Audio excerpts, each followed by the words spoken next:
안녕하세요. 예, 안녕하세요. 굉장히 오랜만인데요. 예, 오랜만입니다. 그동안에 재밌는 뉴스들이 많더라고요. 네, 항상 대한민국 뉴스는 재밌는 뉴스로 가득 차 있습니다. 그래도 이번에는 진짜 좀 예. 경제 쪽으로 예. 왠지 긍정적인 느낌이 드는 뉴스예요. 웬일인지 몰라도 예. 내년도 예산안이 예, 무려 13년 만에 예, 처음으로 줄어들었다. 이런 예. 언론 보도가 줄줄이 나왔거든요. 예. 이거 뭐 정부에서 그만큼 이렇게 허리띠를 꽉 졸라맸다. 굉장히 알뜰하게 산다. 이런 뜻이 아닐까요? 일단 팩트가 아니에요. 아, 그래요?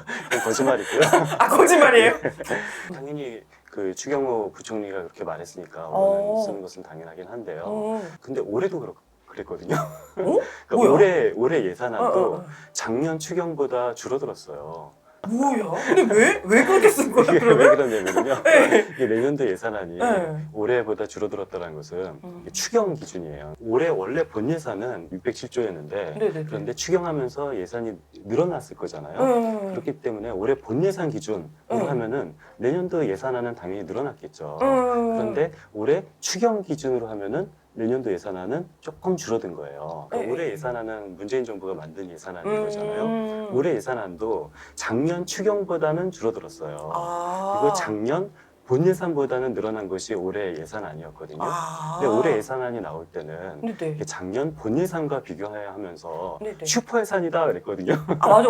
그랬죠. 그런데 언론들이 막. 맞습니다. 근데 내년도 예산안은 응. 본 예산과 비교하지 않고 추경과 비교해놓고서 13년 만에 긴축이다라고 표현하는 건데 최소한 13년 만에 긴축은 아닙니다. 언론들은 왜 그렇게 줄줄이 다 쓴 거야? 뭐 추경호 부총리가 그렇게 말을 했으니까 뭐 아마 맞겠지라고 아무도 팩트 체크를 안 하셨구나. 팩트 체크를 안 한 건데 뭐 설마 틀리겠어 했는데 그 설마가 사실로 그래서 제가 사실 이 내년도 13년 만에 처음이 아니다라고 밝히니까 네네. 뭐 기재부에서는 반박 보도자를 냈더라고요. 뭐라고?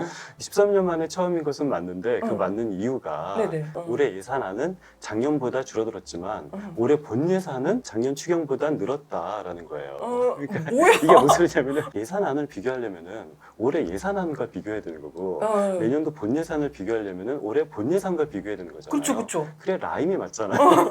예산안은 예산안, 본 예산은 본 예산 그렇죠. 이렇게 라임을 맞춰야 되는데 라임을 안 맞추고 그냥 자기 그 통계에 딱 어울리는 것만 내년도 예산안을 올해 본 예산과 비교하는 것이 맞다라고 하는데 비교 대상이 좀 다른 거잖아요. 그렇죠. 저는 정책에서 가장 중요한 것은 라임이라고 생각하거든요. 힙하시네요. 좀 힙합니다. 그렇구나. 그렇기 때문에 이 라임이 안 맞게 반박 보도자료 낸 걸 보고 이렇게 기재부는 힙하지가 않다라는 생각이 났죠. 이거 기재부한테 고소당하신 건 아니죠?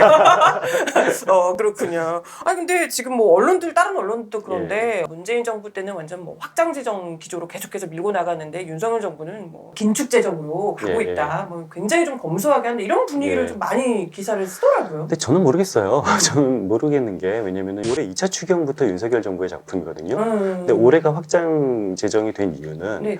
윤석열 정부가 편성한 2차 추경 때문에 올해가 확장이 된 거예요. 문재인 정부도 17년도, 18년도는 긴축 재정이었거든요. 정부가 긴축이냐 확장이냐를 알기 위해서는 지출도 봐야 되지만 수입 대비 지출을 비교하는 것이 더 중요해요. 그 문재인 정부가 추경을 편성했던 17년, 18년 둘 다 재정 수지 거의 사상 최대 흑자를 기록했거든요. 내년도는 그렇지 않죠. 그렇기 때문에 뭐 굳이 비교한다면은 그러니까 확장이 좋냐, 뭐 긴축이 좋냐 이것은 나중 문제고 문재인 정부는 항상 확장을 해서 재정을 거덜냈고 윤석열 정부는 긴축을 해서 재정을 건전한다라는 그 말 자체가 저는 팩트가 아니라고 생각합니다. 문재인 정부가 계속해서 확장했다도 아니고 윤석열 그렇죠. 정부가 지금 맞습니다. 완전 긴축이다 이것도 아니고 좀 그러니까 팩트는 다른데. 문 정부가 17년, 18년도는 긴축을 했고요. 19년도부터 확장하다가 20년 코로나 때문에 이것은 떠밀려서 확장을 했고요. 떠밀려서 확장을 하던 코로나 시기에 윤석열 정부가 들어섰죠. 올해 2차 추경을 통해서 확장을 더 확대했고요. 그거 완전 초슈퍼 예산 아닌가? 근데 초슈퍼 예산인 건데 윤석열 정부는 항상 재정을 아끼는 정부인 거고. 살뜰한 그렇죠. 정부인 것처럼. 내년도는 코로나 일시적 지원 같은 경우는 사실 내년도는 거의 존재할 필요가 없어졌잖아요. 그러니까 그런 것들이 자연적으로 줄어드는 것들을 뭔가 긴축이다라는 식으로 표현하는 것 같더라고요. 이거 뭐 그냥 세워놓고 그냥 거기다 갖다 붙이는 상황이 그러니까요. 아닌가 싶은데. 예. 근데 또 이런 얘기도 있더라고요. 지금 뭐 정부 기재부가 발표한 보도자료에 예. 따르면 내년도에 세입이 엄청 증가하고 예, 예. 국가 부채가 엄청 줄어든다고 예, 예. 얘기 들으면 너무 희망적이잖아요. 그렇죠. 뭐 세입이 늘어나는 거나 부채가 줄어드는 것은 좋은 거죠. 좋은 완전 건데. 이제 뭐 우리나라 부자 되는 거 아닌가? 그런데 그것도 팩트가 아닙니다. 아, 그래요? 다 거짓말. 입만 열면 다 거짓말이야. 저는 사실 굉장히 놀랐어요. 기재부가 이런 보도자료를 쓴 것은 네. 제가 처음 봤습니다. 제가 굉장히 오래 본 사람인데 내년도 세입이 올해보다 늘어나냐 줄어드냐는 무엇을 기준으로 삼아야 되냐면은 올해 본 예산 기준이 아니라 올해 추경 기준으로 삼아야 되거든요. 이게 뭔 소리냐면요. 이게 세입은 이게 네. 예측의 영역이에요. 예를 들어서 500조 원 거칠 것 같다라고 예측을 했는데 살림을 하다 보니까 아이고 내 예측이 틀렸어. 근데 좀 많이 틀렸어. 53조 원이 더 거쳤어. 맞아, 저번에 그랬잖아요. 그렇죠. 그래서 53조 원이 더 거친 거가 올해 추경 때 예측을 수정을 한 거예요. 그렇기 때문에 올해 세입은 얼마냐면은 사실상 본 예산 때 예측했던 것을 틀렸다고 수정을 한 추경이 올해 실제로 거치는 올해 세입인 거죠. 우리가 궁금한 것은 내년 세입이 올해보다 얼마나 느냐라는 건데 그쵸. 올해 세입은 본 예산 세입이 아니라 추경 세입인 거예요. 이미 고쳤잖아요. 그런데 이번 기재부 같은 경우는 내년도 세입이 는다라는 것을 무려 뭐 한 72조인가 뭐 한 16% 정도 는다고 했는데 그것은 올해 본 예산 대비 내년도 세입이 한 72조가 더 는다라고 말한 거거든요. 근데 이게 말이 안 되는 게 본 예산 세입이 그렇게 작게 예측된 것은 기재부가 실수로 잘못 추정을 한 거예요. 그러니까 오류로 저지른 거에 대비해서 세입이 많이 는다라는 것은 이건 있을 수가 없는 거고요. 단 한 번도 기재부가 내년도 세입 전망을 할 때 본 예산 대비로 한 적은 저는 처음 봅니다. 그렇구나. 아니 그러면 사실상 세입이 진짜 늘어나는 것도 아닌데. 그러니까 늘어나긴 늘어나는 거죠. 조금 늘어나는 거죠. 그러니까 올해 추경 대비로 하면은 뭐 조금 늘어나는 건데, 근데 조금 늘어날 수밖에 없는 게 원래 경제 규모가 커지고 물가도 오르잖아요. 물가가 오르면 세입은 자동으로 늘어나요. 그래서 이번 기재부 보도자료 보니까 주요 세목을 확충해서 16%가 늘어났다고 그러더라고요. 그 주요 세목 확충해서 16% 늘어난 것이 아니라 올해 본 예산 예측을 너무 잘못해서 잘못 예측한 것에 대비해서 많이 늘었다라는 것이 진실이고요. 똑같은 논리로 내년도 부채 비율이 감소한다라는 것도 사실이 아니에요. 내년도 부채 비율 증가합니다. 올해보다. 근데 기재부가 감소한다라고 거짓말한 것은 뭐냐면은 올해 본 예산 대비 부채 비율이 줄어든다라는 거거든요. 근데 올해 본 예산이 부채 비율이 굉장히 조금 높게 나왔던 것은 기재부가 세수 예측을 잘못했기 때문이에요. 이런? 기재부가 본 예산 때 세수 예측을 너무 잘못해서 이게 부채 비율이 높아지는 것처럼 계산을 잘못했다가 기재부가 실수를 인정했죠. 내가 미안해.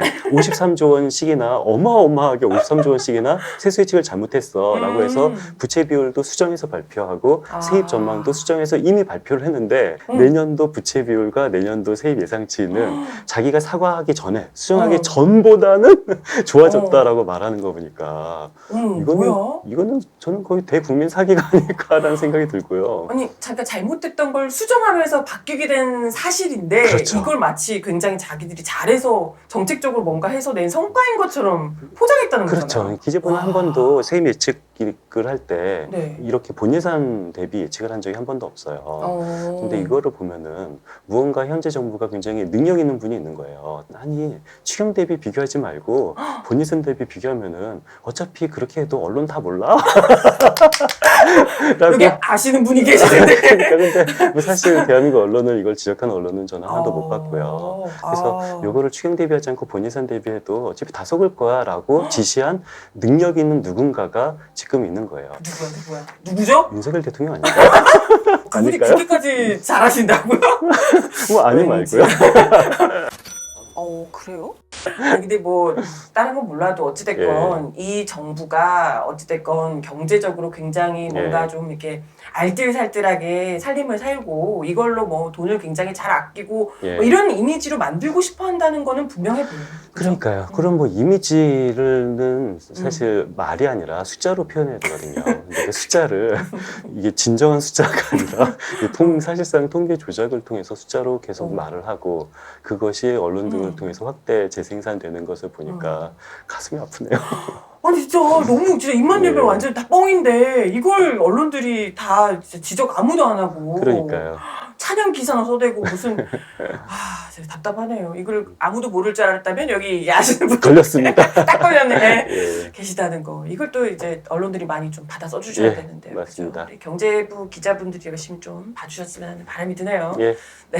아무튼 추석 전에 저희가 또 만나뵀는데 예. 추석 이후에 또 물가가 어떻게 될지 경제가 어떻게 될지 예, 예. 또 이야기를 풀어보도록 예, 하겠습니다. 그러겠습니다. 네, 오늘도 말씀 예, 감사드려요. 수고하셨습니다. 네.